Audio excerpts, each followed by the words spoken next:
du Celte. Alors aujourd'hui, comme vous pouvez le voir derrière, ça va être une vidéo qui va être consacrée à ce terrarium. Donc là, on est sur un 90-45 par 90, donc de la gamme Exoterra. Donc là, ce que je vais faire, c'est un terrarium. Alors, je vais vous le donner pour l'espèce, hein, c'est pour ma femelle Morelia viridis. Donc, je voulais attendre de, entre guillemets, de tout restructurer dans ma chambre pour pouvoir refaire son terrarium. Et puis bon, voilà, j'ai eu une bonne occasion de me lancer dans ce nouveau projet. Donc là, on va avoir un grand terrarium pour elle. Donc, alors, ça sera pour 1 ou 2 spécimens à voir par la suite. Mais en tout cas, voilà, donc ça va être le fond. Alors, qu'est-ce que j'ai fait? Je vais vous montrer de plus près. Comme vous le savez, au fond des Exoterra, vous avez une plaque de polystyrène qui est assez épaisse et qui est assez sympa. Donc, je l'ai gardée et je l'ai divisée en deux et je l'ai mise directement sur les parois latérales. Donc, qui fait à peu près 2 x 45. Bon, j'ai taillé à la bonne dimension. J'ai taillé en bas. J'ai fait une petite encoche pour que ça puisse aller. Ensuite, j'ai positionné quelques branches dans le fond du terrarium pour faire un rendu avec quelques fausses plantes en plastique. Ça pour que ça soit en vérité pour dire du définitif. Et là j'ai mis aussi une plante, on va dire, à voir si celle-là restera ou pas parce que je ne sais pas trop. Donc voilà le rendu que ça donne pour l'instant. Donc là c'est du brut. Qu'est-ce que j'ai fait après? J'ai mis de la mousse expansive. Donc je dirais que c'est peut-être ce qui m'a coûté le plus cher parce que, enfin, quoique, je suis allé donc comment dire, à Leroy Merlin et j'ai acheté les deux grosses bombes de 750 ml pour 5,70 €. Donc en gros, j'en ai eu pour 12 € pour faire tout le fond de mousse expansive. Donc comme vous voyez, j'en ai mis énormément. Donc là maintenant, ça va être un travail de découpe pour que ça ressemble de plus à de la roche. Ça fait pas dégueu là déjà. Mais voilà quoi. Ensuite, comme vous l'avez vu dans les photos Instagram, hop, on va les passer de l'autre côté. C'est un peu chantier, mais bon voilà. Donc j'ai des bombes de différentes couleurs. Donc là, vous avez du gris, vous avez un beige, il y a aussi du noir et voilà. J'ai pas pris de laqué, j'ai pris que du mat parce que voilà, ça rendra plus sympa. Mais voilà, je voulais vraiment vous montrer. Donc ça va être le projet. Donc aujourd'hui, ça va être peut-être pas un tuto, mais plutôt vous montrer comment je vais faire le terrarium. Pour ma femelle Morelia viridis biac. Donc je vais sûrement mettre le tapis chauffant sur la grille du dessus, comme j'avais fait en plafond. Avoir sûrement une petite ampoule UVB d'un côté pour qu'elle bénéficie du UVB, parce que je sais que sur certains disent que c'est bon, d'autres non, mais bon, je vais tester les UVB sur ce serpent pour voir si au niveau des couleurs ça ressort mieux par la suite au niveau des prochaines mues. Et voilà, donc maintenant le but ça va être de travailler tout ça, de découper, faire ressortir plus les branches parce que comme vous voyez ici, la mousse a bien prise et voilà, on voit pas trop le fond de la branche, voilà. Donc après ça va être une question de pas, enfin je pense que le plus dur ça va être de faire de la peinture. Voilà, bon je me mets sur le pied et on travaille tout ça et ça sera en accéléré avec de la musique. Allez, à tout de suite.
Voilà ce que ça donne. Donc j'ai fait la découpe de la mousse polyéthane. Et voilà, donc ça fait quand même un gros paquet enlevé. Voilà de la découpe. Donc j'ai fait ressortir le plus de branches possible. Sous l'œil avisé de Léon, qui me surveille depuis tout à l'heure pour savoir si je fais pas quelque chose de mal. Regardez, hop, et il est là. Ah ouais, je sais que tu me vois. Voilà, donc ça donne ça. Le rendu est assez sympa. Bon, faut savoir quand même qu'il va y avoir de gauche à droite plusieurs branches qui vont traverser pour pouvoir faire des supports pour ma femelle Morelia viridis.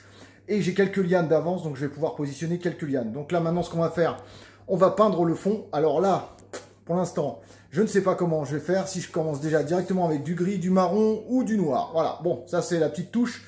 Je vous montrerai quand c'est fini parce que là, il va falloir que je me protège quand même le visage pour pas respirer la peinture et faire attention. Donc, je vais sûrement faire ça en extérieur parce qu'il y a Léon derrière et j'ai pas envie de l'intoxiquer. Voilà, allez, on se dit à tout à l'heure, hein, juste quand tout sera peint. À tout de suite. Voilà le rendu avec peinture. Donc, j'ai utilisé une bombe noire, une bombe beige, une bombe grise, marron, plutôt marron gris, enfin quatre couleurs. Hein, il y avait, voilà, pour faire ressortir.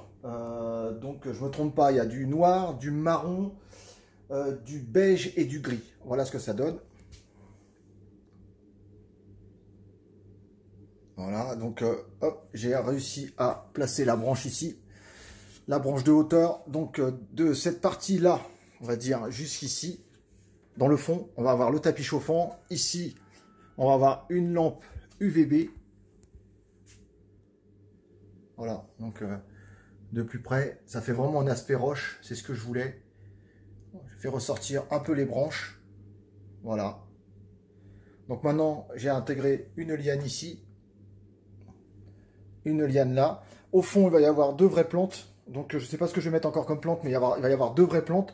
Elles vont rester dans leur pot. Je vais normalement occulter ici avec un bandeau noir. Enfin, je vais voir ce que je vais faire. Et il y aura des pots donc à cette hauteur. Voilà, avec des vraies plantes en pot, donc pour le bas, avec la gamelle d'eau, donc pour les serpents. Mais voilà, donc ce qui va égayer, hein, c'est rajout de plantes, que ça soit en plastique ou naturel. Donc je vais essayer de privilégier quand même le naturel à 70%.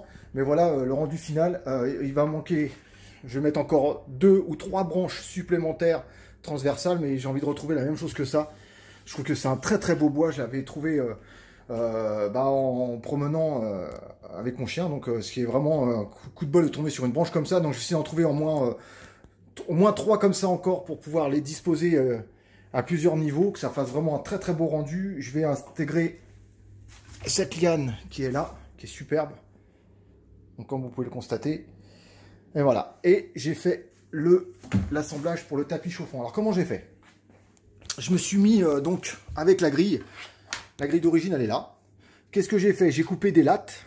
J'ai coupé 1, 2, 3, 4, 5, 6 morceaux. Donc, qui correspondent à la taille du tapis qui est là.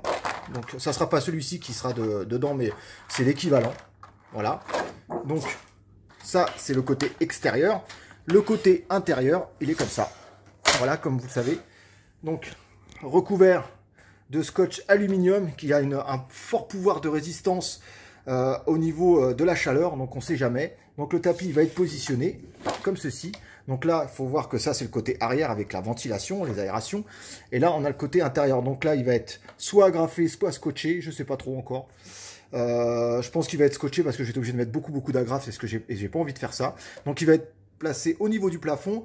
Et ce que je vais mettre en plus, c'est une petite lampe LED. Alors, je ne sais pas si je vais la mettre ici ou à l'arrière pour éclairer le serpent, ou devant la vitre, juste sur la réglette qui est juste là. Voilà, qui est là, pour pouvoir éclairer le serpent d'en face. Je ne sais pas trop encore. Donc déjà, ça c'est fait. Je vais faire un test à grandeur nature, à grande échelle, de pouvoir comment ça chauffe. Si là j'ai bien 29-30 sur la branche la plus haute, sachant que de l'autre côté ici, la place vide, il va y avoir la cloche qui est là, ici, avec une lampe UVB. Donc je vais positionner ça très facilement. Et voilà, donc ça vous donne... Enfin, je suis super content de l'aspect, quoi, de la finition. Donc ce qui va rendre vraiment le mieux, c'est avec entre guillemets, les lianes, la verdure rajoutée et le serpent, bien sûr. Pourquoi j'ai fait un fond assez foncé? C'est parce que j'ai envie que le serpent ressorte énormément. Je suis très content de moi, je vous dis franchement. Le rendu est top et voilà. Donc je vais finaliser ça. Je vais faire le rajout, je vais mettre les plantes, on va le positionner à l'endroit il doit être définitivement. Et après, bah, on verra pour poser le serpent une fois que les températures et tout sera impeccable. Dites-moi dans les commentaires ce que vous pensez du fond. Dites-moi dans les commentaires ce que vous pensez de mes coups de bombe. Voilà. Enfin, franchement, ça fait top. Hein. En plus, on verra pas le tapis chauffant parce que j'avais peur de le mettre au fond et qu'on voit le plastique du tapis chauffant avec le brillant. Ça fait vraiment pas joli. Donc là, on verra rien du tout. Tout est camouflé. C'était vraiment le but. Hein. Voilà le rendu final donc pour le terrarium. Donc je vais sûrement rajouter de la verdure. Il faut vraiment que je trouve quelque chose que ça fasse un bel effet. Donc on a mis une vraie plante en bas. On va en avoir peut-être encore 2 supplémentaires. Je vais essayer de trouver des broméliacées, que ça rentre bien quoi. Donc là-haut vous avez une lampe UVB, donc pour lui apporter des UVB et ça chauffe un peu. Donc si elle veut y aller. Et là donc j'ai plus qu'à installer ici là le tapis chauffant. Donc là, on chauffe bien sous la branche. J'avais déjà fait un test, on va sûrement arriver vers les 29-30 degrés, donc ce qui est impeccable. Donc voilà le rendu final. Franchement, dites-moi dans les commentaires ce que ça vous inspire, si ça vous plaît ou pas. En bas, j'ai mis de la terre, donc je vais rajouter, je pense, un terreau, un paquet de 5 litres pour remonter un peu le niveau de la terre, que ça fasse encore mieux, mais je trouve que le rendu est assez sympa. Alors je suis voir peut-être si je mets du plus clair ou du plus foncé, enfin voilà. Donc ça c'est le rendu final, il faut juste que je cache les fils dans les parties de décoration, pas que ça se voit de l'extérieur d'ici, voilà, que ça se voit pas. Je vais faire tout passer sur le côté et jusqu'en haut, donc voilà. Donc voilà le rendu final. Voilà les amis, donc on arrive à la fin de cette vidéo, donc j'espère vraiment que ça vous a plu. Comme vous pouvez le constater ici, on a une lampe qui dispense des UVB. On a un éclairage LED ici en bande, on a un éclairage LED ici en hauteur. Je le savais. Voilà, donc elle sort de mue, elle n'a pas fini encore, donc on va quand même se méfier. Elle est pas contente. Alors, comme je vous dis, hein, c'est pas moi, hein, elle a un seul caractère, mais bon, il faut faire avec. Je fais quand même attention parce que là, je suis presque à distance d'une frappe, enfin de me faire taper, on va dire. Voilà, donc 3 branches, 2 branches ici style liane, une branche là-haut, on va dire bois naturel, enfin comment dire, celle qu'on trouve dans la forêt. Donc tout le reste est en polystyrène, peinture, 4 peintures. Donc du noir, du marron, du gris et un beige, donc ce qui permet de faire un bel ambiance. Je vais rajouter des plantes. En bas, il va y avoir des vraies plantes comme celle-ci. Donc je fais super attention parce que ce serait idiot que je me fasse mordre en câble pendant la vidéo. Donc en bas, vous allez avoir des vraies plantes. J'ai commandé des broméliacées de 10 à 20 cm de hauteur grand maximum. Donc je vais essayer de faire dans les angles, de mettre ce qu'on appelle, c'est comme de la toile de jute en forme de sac. Je vais mettre les broméliacées à l'intérieur, donc avec du terreau, donc que la plante puisse s'épanouir comme il se doit. Vos terrariums plantés, n'hésitez pas à me les partager sur mon compte Instagram, donc il va s'afficher juste là. Donc n'hésitez pas, donc c'est l'œil du Celte youtubeur, n'hésitez pas à me partager les photos de vos terras. Je suis trop loin. En plus elle a encore les yeux un peu opaques, donc elle ne me voit pas excessivement bien. On va faire quand même attention parce qu'elle s'est encore dépliée plus. Et là, je suis quasiment à la bonne longueur. J'espère que vraiment ça vous plaira et que ça vous donnera des idées d'en faire autant. Sur ce, je vous souhaite une très bonne journée. Prenez soin de vous, prenez soin de vos bêtes, prenez soin de vos proches. Peace tout le monde. Ciao, ciao.